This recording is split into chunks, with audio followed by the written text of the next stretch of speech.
Welcome again on this channel Pamba Lugha na Jemove TV. Uyu munsi noneho tugiye kurebera hamwe icyo bita misamiati cyangwa se vocabularies nk'uko mubizi mu rurimi rw'icyongereza. Uyu munsi rero twabazaniye misamiati cyangwa se inshinga zigera kuri 20 tugiye kurebera hamwe zagufasha cyangwa se tuma utera imbere mu kuvuga ururimi rw'igiswahili. Gifunze Kiswahili nkuko muri kubona hano umutwe dora tubona muri buri somo gifunze Kiswahili nawe ngo iga igiswahili. Uyu munsi rero tugiye kureba hamwe misamiati. Misamiati nawe ngo ni vocabulary cyangwa se amagambo masha kuri wowe cyangwa se kuri buri mwe wese wabutangiye kwiga ururimi rw'igiswahili busha. Kadukomeze rero tuze turebe aya magambo uko bayakoresha cyangwa se izi nshinga uko bazikoresha. Inshinga ya mbere twaje kwandika hano ni inshinga bita kufikiri. Kufikiri bivuga gutekereza. Kufikiri gutekereza. Kufikiri gutekereza kwa kuno umuntu ari kugira ngo urimo gutekereza iki ni kufikiri. Iyo nshinga rero ni kufikiri. Inshinga ya kabiri niyo bita kupenda. Kupenda bivuga gukunda. To love nkuko mubize mu cyongereza. Kupenda bivuga gukunda. Kupenda. Inshinga noneho ya gatatu turi kuze kureba niyo bita kutaka. Kutaka bivuga gushaka. Kutaka bivuze ngo ndagushaka. Ni nakutaka. Ndagushaka. Inshinga kutaka bivuga gushaka. Noneho turi kuze ku nshinga ya kane ariyo bita kuandika. Kuandika. Kuandika bivuga kwandika. Kwandika uruvuga ngo uri kwandika cyangwa se uri kwandika irihe somo uri kugira niyo bita kuandika. Kuandika bivuga kwandika. Tuzana no kunshinga yindi bita kuuriza. Kuuriza. Kuuriza no kubaza. Urukubaza ikibazo. Kubaza. Kuuriza. Kuuriza swali. Kubaza ikibazo. Kuuriza swali. Kubaza ikibazo. Kuandika Kiswahili. Kwandika igiswahili. Kuuriza swali. Kubaza ikibazo. Tujye ku yindi nshinga bita kujibu. Kujibu ubwo ngo ni mbusane inshinga bita kuuriza. Kuuriza no kubaza. Kujibu no gusubiza.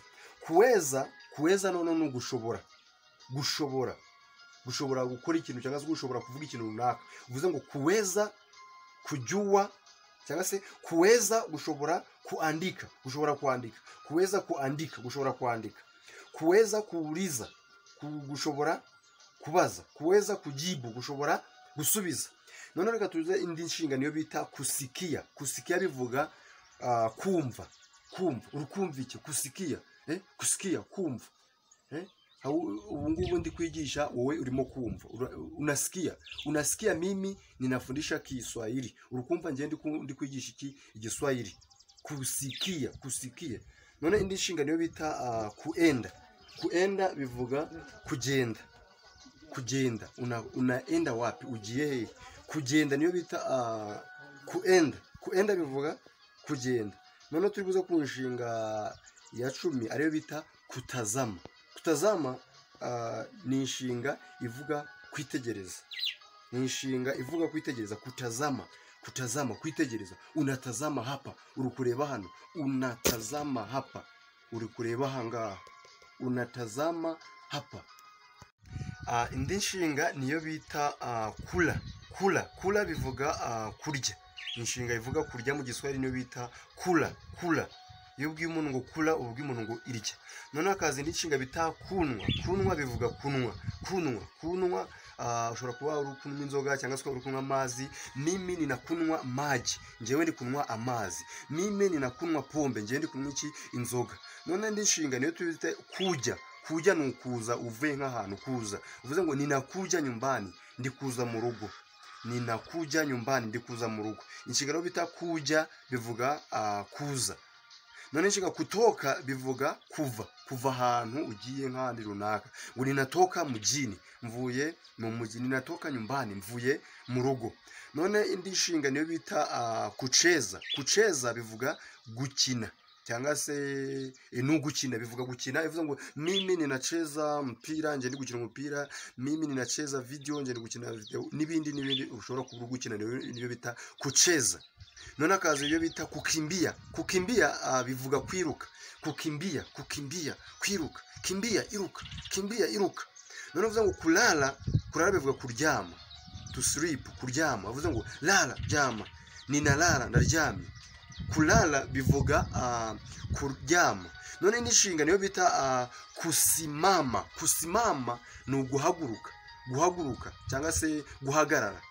No guhagarara. Ubwo umuntu guhagarara murambwira ngo simama. Ninasimama hapa, mpagaze ahangaha. None n'inshinga niyo bita kupika.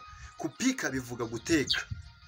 Kupika bivuga guteka. Mimi ninapika chakula, njewe netse ibiryo. None n'inshinga twaje kureba ya nyuma cyangwa se musamiati wa mwisho niyo bita kulima. Kulima bivuga guhinga. Guhinga, mimi ninalima, njewe ndi guhinga. Noneho mu Kinyarwanda tuziko inshinga nyinshi zitangizwa na ku na gu.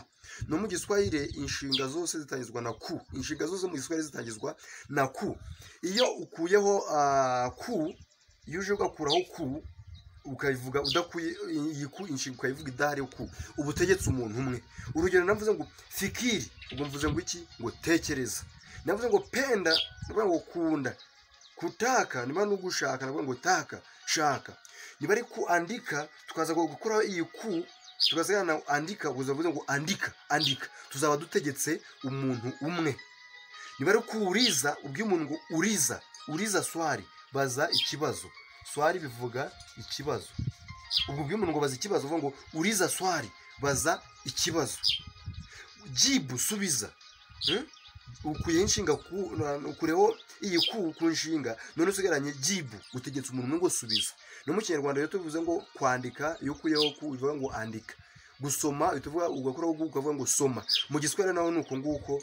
Ubwo video y'ubutaha tuzaza turimo kureba uko uri gutegeka abantu benshi atari umuntu umwe, uko bategeka ukure ku nshinga ubigenza ute. Hano nkubwiye ko uri gutegeka umuntu umwe ukuraho ku ukabura rangije. Noneho ubutaha tuzaza kurebe iyo tugiye gutegeka abantu benshi ku nshinga tubigenza gute.